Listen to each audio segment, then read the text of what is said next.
بسم الله الرحمن الرحيم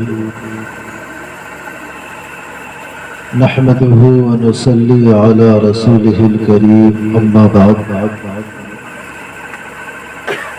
أعوذ بالله من الشيطان الرجيم بسم الله الرحمن الرحيم ما آتاكم الرسول فخذوه وما نهاكم عنه فانتهوا صدق الله العظيم وقال النبي صلى الله عليه وسلم الحب في الله والبغض في الله أو كما قال النبي صلى الله عليه وسلم. آئیے اپنی بات کا آغاز و شروعات کریں. اس سے پہلے محبت کے ساتھ عظمت کے ساتھ سب مل کر درود پاک پڑھیں. اللہم صلی علی محمد وعلی آل محمد کما صلیت علی ابراہیم وعلی آل ابراہیم انک حمید مجید. اللہم بارک علی محمد وعلی آل محمد کما بارکت علی ابراہیم وعلی آل ابراہیم انک حمید مجید.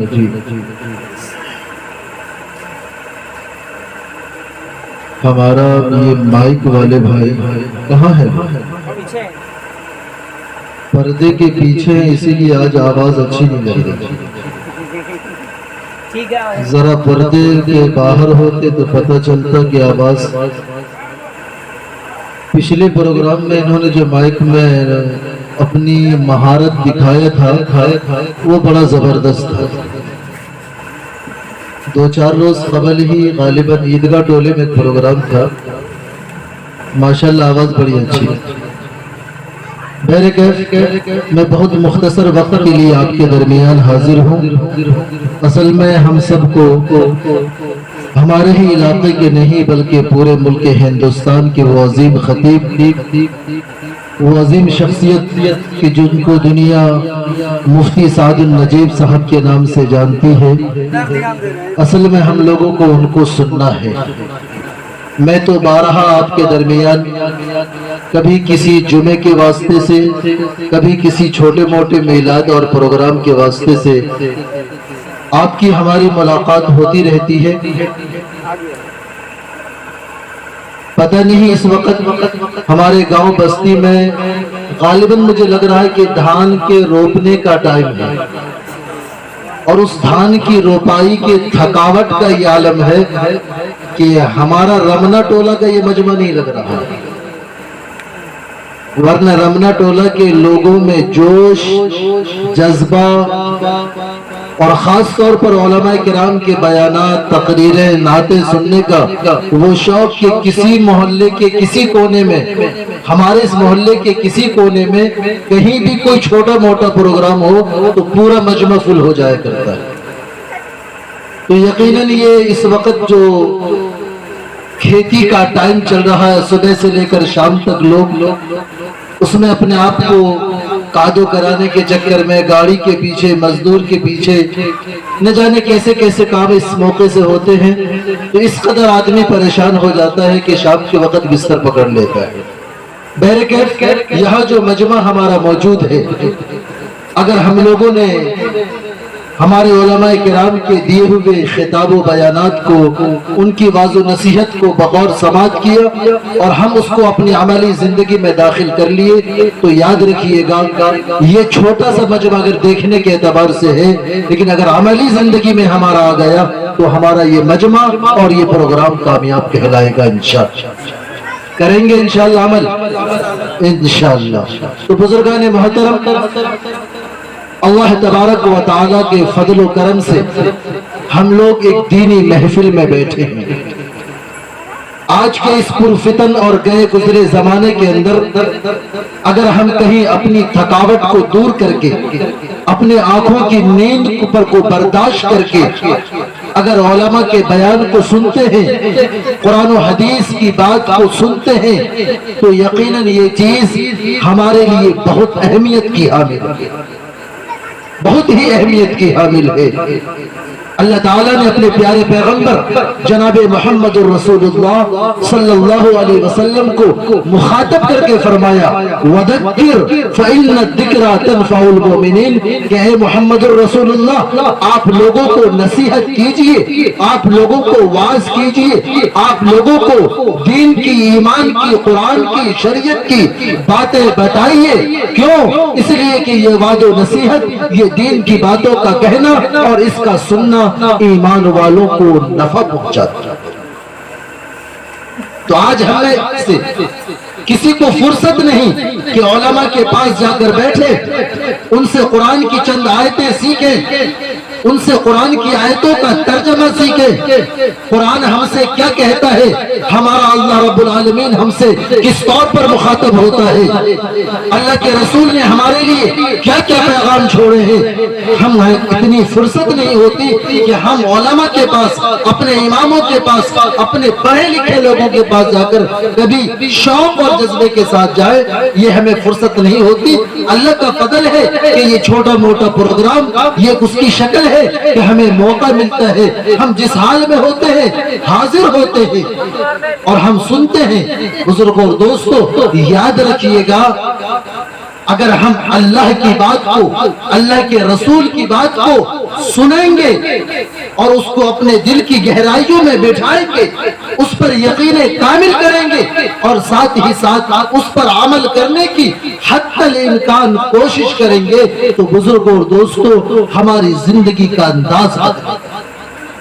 ہماری زندگیوں کے اندر روحانیت آئے گی، نورانیت آئے گی۔ یاد رکھیے گا، یہ زندگی اللہ تبارک و تعالی نے جو ہمیں عطا فرمایا ہے، یہ یوں ہی بیکار نہیں ہے۔ قرآن ہم سے مخاطب ہو کر کہتا ہے افحسبتم انما خلقناکم عبثا وانکم الینا لا ترجعون، کہ دنیا کے بسنے والے مسلمانوں، کیا تم نے یہ سوچ لیا ہے، کیا تمہارے دل و دماغ میں یہ بات بیٹھ گئی ہے کہ تم یوں ہی پیدا کر دیے گئے ہو، تمہارے پیدا کرنے کا کوئی مقصد نہیں ہے، تم عبث اور بیکار طریقے سے دنیا میں بھیج دیے گئے ہو۔ یاد رکھنا بزرگوں اور دوستوں، دنیا کے اندر کوئی چیز اللہ تعالیٰ نے بے معنی اور بے مقصد پیدا نہیں کیا ہے۔ آپ اشارہ کریں، یہ آسمان کی بلندی مقصد کے تحت ہوئی ہے، یہ زمین کی کشادگی کی پیدائش کسی مقصد کے تحت ہوئی ہے، یہ پیڑ پودا کسی مقصد کے تحت پیدا کیے گئے ہیں، یہ درندے، یہ پرندے، یہ چرندے، یہ ساری کی ساری چیزوں کو اللہ تعالیٰ نے کسی نہ کسی مقصد کے تحت پیدا کیا ہے۔ تب جب سنیے کی ساری چیزوں کو اللہ رب العالمین نے کسی نہ کسی مقصد اور معنی کے تحت پیدا کیا ہے، تو ہم اور آپ جیسے انسان نے یہ کیسے سوچ لیا کہ اللہ نے ہم کو ایسے ہی پیدا کیا؟ اللہ نے ہمیں بیکار اور یوں ہی پیدا نہیں کیا ہے، بلکہ اللہ نے یہ زندگی دی ہے، اور زندگی کے ساتھ میں اللہ نے دین دیا ہے، مقصد دیا ہے، شریعت دیا ہے کہ اے دنیا کے مسلمانوں، اگر تم نے کلمہ لا الہ الا اللہ محمد رسول اللہ کو پڑھا ہے، تم نے اس بات کی گواہی دی ہے کہ اشہد ان لا الہ الا اللہ واشہد ان محمد عبدہ ورسولہ، کہ میں زبان حال سے اقرار کرتا ہوں، کہ میں گواہی دیتا ہوں اس بات کی کہ اللہ تیرے سوا کوئی معبود نہیں ہے، اور میں گواہی دیتا ہوں اس بات کی کہ جناب محمد الرسول اللہ صلی اللہ علیہ وسلم، اے اللہ وہ تیرے بندے اور تیرے برحق رسول ہے۔ جب ہم نے زبان حال سے اقرار کر لیا اور دل سے اس بات کا یقین کر لیا، تو یاد رکھیے گا ہماری زندگی عبث اور بیکار نہیں ہے، بلکہ اسی دو کلمے، اسی دو جملے کے تحت میں ہماری زندگیوں پر بہت ساری ضروری لوازمات لازم ہو جاتی ہیں کہ اگر ہم نے اقرار کر لیا کہ ہم اللہ کے بندے ہیں، ہم نے اقرار کر لیا محمد الرسول اللہ کے غلام ہونے کے، تو یاد رکھیے گا ہماری زندگی منمانی نہیں ہوگی، ہماری زندگی عبث اور بیکار نہیں ہوگی، ہماری زندگی کھیتی اور کھلیانوں میں لگی گی صرف نہیں ہوگی، ہماری زندگی مزدوری کرنے میں ہی وقف ہو جائے ایسا ہرگز نہیں، ہماری زندگی نوکری کرنے میں ختم ہو جائے ایسا ہرگز نہیں، ہماری زندگی دنیا کے دولت اور پیسہ کمانے میں برباد برباد ہو جائے، یہ ہماری زندگی نہیں، بلکہ ہم نے اس بات کا اللہ اور اس کے رسول سے یہ وعدہ و اقرار کیا ہے کہ ہم نے کلمہ پڑھا ہے اور اپنی زندگی کو اسی کلمے کے مطابق اور اپنی زندگی کو اسی محمد الرسول اللہ کے سنت اور ان کی غلامی کے مطابق ادا کریں گے، جبھی ہم مسلمان کامل ہونے کے حقدار کہلائیں۔ یہ ہے اصل مسلمان۔ ہم سوچیں کبھی، ہم صبح سے لے کر شام تک، ایک دن سے لے کر ہفتے اور مہینے تک اور سال ہا سال ہماری زندگیوں کا گزر جاتا ہے، ہم کبھی اس بات پر غور کرتے ہیں؟ اللہ تبارک و تعالی نے خود قرآن عظیم کے اندر فرمایا ما اتاکم الرسول فخذوہ وما نہاکم عنہ فانتہوا، کہ اللہ کے رسول جو تم کو اللہ کی بات بتائیں، جو پیغام دیں، اے مسلمانوں تم اس کو مضبوطی سے پکڑ، اور اللہ اور اس کا رسول جن چیزوں سے تمہیں منع کرے اپنے آپ کو اس سے باز کر لو، اس سے دور کر لو، اس سے بچاؤ، اسی میں مسلمانوں ہماری اور تمہاری کامیابی۔ لیکن آج معاشرے کے حالات میں یہ بات دیکھنے کو ملتی ہے کہ ہم وہ سارے کام کرنے کے لیے اپنے آپ کو تیار رکھتے ہیں کہ جس سے اللہ اور اس کا رسول ناراض ہو۔ چاہے شروع سے لے لیں کہ ہماری زندگی جب جوانی کی دہلیز، جب بلوغ کے پر قریب پہنچتے ہیں، جب ہم جوان ہونے لگتے ہیں یا ہمارے معاشرے کا جوان ہونے لگتا ہے، تو اللہ کا حکم وہیں سے توڑتا ہے کہ اللہ نے بالغ ہونے کے بعد، بلکہ یوں کہہ لیا جائے کہ شریعت کا حکم تو یہ ہے کہ جب بچہ 8 سال کا ہو جائے تو اس کو نماز پڑھنے کے لیے کہا جائے، اگر 10 سال کا ہو جائے نماز نہ پڑھے تو نماز نہ پڑھنے پر اسے مارا جائے، یہ حکم ہے۔ اور پھر جب بچہ بالغ ہو جائے تو اس پر تو لازم اور کمپلسری یہ نماز ہو ہی جاتی ہے۔ ارے مفتی صاحب، آپ تو بچوں کی بات کرتے ہیں، بچوں کے باپ کا حال یہ ہے کہ 8 دن میں 1 دن اگر موقع آ گیا تو بہت بڑی بات ہے۔ اور پھر معاشرتی زندگی کے اندر چاہے شادی بیاہ کا معاملہ ہو، ہمارے معاشرے کی کوئی شادی بغیر رسم و رواج کے، بغیر گانے بجانے کے، ایسے بے حیائی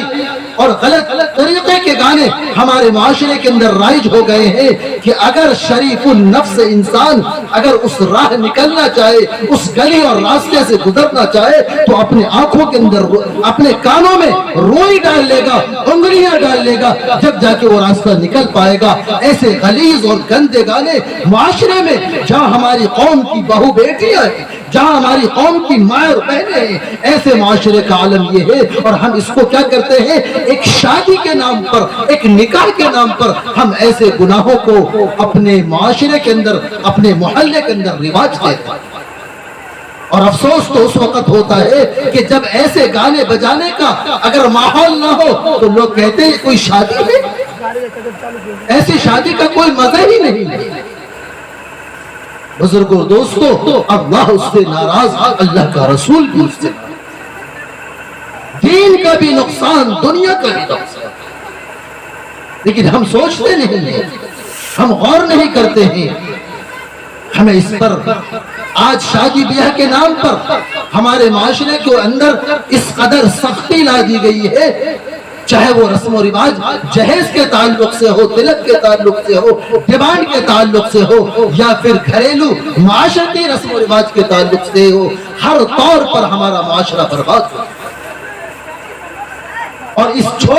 اس عظیم سنت نکاح کو، جس شادی کو ہم اسلام کا ایک اہم رکن مانتے ہیں، ایک اسلامی شاعر قرار دیتے ہیں، آج اس کو گناہوں کا اس طریقے سے بازار بنا دیا گیا کہ کوئی گناہ اس موقع کا نہیں ہوتا جو ہمارے معاشرے میں نہ ہوتا۔ اور پھر فضول خرچی، اس کے بارے میں کیا کہنا ہے؟ بزرگوں اور دوستو، ہمیں جو چیز کرنا چاہیے وہ ہم کرتے نہیں، اور جو نہیں کرنا چاہیے اس کے تعلق سے ہم اپنے آپ کو لگائے رکھتے ہیں۔ آج ہمارے قوم اور ہمارے معاشرے کی جو سب سے اصل ضرورت ہے وہ ہے قوم کے بچے اور بچیوں کی تعلیم۔ تعلیم چاہے دینی اعتبار سے ہو، تعلیم چاہے دنیاوی اعتبار سے ہو، آج قوم کی سب سے اہم ضرورت قوم کے لیے اینٹی بائیوٹک کی حیثیت اگر کوئی چیز رکھتا ہے وہ ہماری قوم کی تعلیم، قوم کا شکشا، قوم کے بچوں کا ایڈوکیشن کا انتظام، اور اس کے لیے بندہ چاہے بھوکا رہے، چاہے مزدوری کرے، چاہے کچھ بھی کرے، لیکن اپنے بچوں کو اچھے گریڈ کی تعلیم دینا آج یہ وقت کی ضرورت ہے۔ ابھی آج ہی کی بات ہے، ایک نوجوان پڑھا لکھا آپ کے مدرسے کے آفس میں، جو نیا مدرسہ ہم لوگوں کا آپ لوگوں کا کھلا ہے، اس مدرسے کے آفس میں پہنچ کر کافی دیر اسے گفتگو شنود ہوئی تو کہنے لگا کہ مفتی صاحب ہمیں محسوس ہوتا ہے کہ آج کے دور میں، آنے والا سمے میں، آج کے دور میں جو قوم اپنے بچوں کو تعلیم سے، ایجوکیشن سے، شکشا سے لیس کر دے گا، مکمل ہتھیار اس کو علمی اعتبار سے عطا کر دے گا، آنے والا سمے کے اندر وہی قوم زندہ رہے گی، اور جو قوم تعلیم کے اعتبار سے پچھڑ جائے گا، آنے والا سمے میں وہی قوم غلامی پھر سے اختیار کرے گی۔ اور یاد رکھیے گا، کہنے والا ایک ادنا سا نوجوان تھا، لیکن اس کے اس جملے میں، اس کے اس بات کے اندر میں ایک بہت جان تھی کہ اس نے وقت کی نزاکت کو سمجھ کر یہ بات کہا، اور دنیا کی وہ چھوٹی قومیں، غیر مسلموں میں سے، ہندوؤں میں سے، کہ جو اپنے ایجوکیشن اور اپنے لائف اسٹائل کی وجہ سے ایک زمانے میں پورے ملک کے اندر بدنام رہے، آدیواسی کہلائے، چمار کہلائے، سنتھال کہلائے، نہ جانے کیسے کیسے طبقوں اور ناموں سے اس کو یاد کیا جاتا تھا، آج اسی قوم کے افراد، آج اسی قوم کے طبقے کے لوگ اسی تعلیم اور شکشا کی وجہ سے بڑے بڑے پوسٹوں پر جا رہے ہیں۔ آپ کو سن کر بڑی حیرت ہوگی کہ ابھی انقریب آنے والا جو دیش کا صدارتی الیکشن اور انتخاب ہونے والا ہے، جو چناؤ ہمارا راشٹرپتی پد کے لیے ہونے جا رہا ہے، اس میں سب سے بڑا حاوی کینڈیڈیٹ جو تیار ہو کر تیاری کے ساتھ آگے بڑھ رہی ہے وہ سنتھال برادری ہے، جس کو ہم لوگ سوتار بولتے ہیں۔ سنتھال اور سوتار برادری کی ایک عورت اتنا بڑا بھارت، اتنے بڑے دیش کا راشٹرپتی بننے کی تیاری کے ہوڑ میں سب سے آگے لائن میں کھڑی ہے۔ آپ ذرا سوچیں کہ جس قوم کے یہاں آپ پانی پینا گوارا ایک گلاس میں نہیں کر سکتے ہیں، آنے والا وقت میں اس قوم کی عورت پورے دیش کے راشٹرپتی بننے جا رہی ہے۔ آخر کیوں؟ اسی شکشا اور تعلیم اور ایجوکیشن کی وجہ سے۔ لیکن ہمارے دماغ میں یہ بات آتی نہیں ہے، ہم سوچتے ہیں کہ 200 روپے خرچ کرنا پڑے گا، 300 روپے مہینے دینا پڑے گا، 500 روپے خرچ کرنا پڑے گا۔ میں کہتا ہوں کہ اگر آپ 300 روپے روز کماتے ہیں اور 100 روپے میں آپ کی گھر گرہستی کا نظام چل سکتا ہے تو 100 روپے میں نظام چلائیے، لیکن اپنے بیٹوں کو، اپنے بیٹیوں کو مزید 200 روپے خرچ کر کے ان کی اچھی تعلیم کا انتظام کریے، تاکہ آنے والے سمے کے اندر آپ کا بچہ، ہماری قوم کا بچہ، ہمارے قوم کا مستقبل، ہمارے قوم کا بھوش آنے والے وقت کے اندر میں اس طور پر تیار ہو جائے کہ اگر ہمارے ضلع، ہماری تحصیل، ہماری پنچایت، ہمارے صوبے، ہمارے ملک کے اندر جس عہدے پر اگر نظر اٹھا کر دیکھا جائے تو ہمارے قوم کا ہونہار بچہ ہو۔ کیوں؟ اس لیے کہ ہمارے قوم کو ہر سطح اور ہر طرح کے لوگوں کی ضرورت ہے۔ اس لیے بزرگوں دوستوں، ہمیں تعلیم پر، شکشا پر بہت زیادہ دھیان دینے کی ضرورت ہے۔ ساتھ ہی ساتھ قوم و سماج کے اندر،